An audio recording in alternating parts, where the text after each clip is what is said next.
কেমন আছো? তোমরা কি এখন আসছো? আমাদের খেজুর আছে না, আমাদের পক্ষ থেকে একটু খেজুর থাক। তোমাদের একটা জেনারেল ওপিনিয়ন চাই আমি।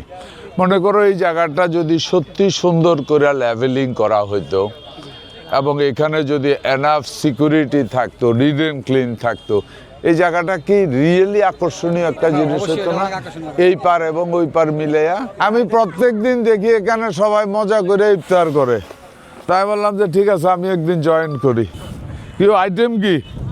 বিরিয়ানি, তরমুজ, আপেল, আঙ্কুর। আমি তোমাদের ছবিগুলি দেখি তো, অনেকে আসে তো এখানে, আমি যখন দেখি তখন আমার প্রচন্ড স্মৃতি হয় যে আরে গুমতির পারে বইয়া একটা দেব দে চপ চপ কাবাব হয় একটা দে, একটা গুড এনাফ। না ঘরে আমি মাগুর মাছ দিয়া থানকুনি পাতা দিয়ে। এই তোমার আর কি, তোমাদের আর কি? ও বিরিয়ানি আছে না?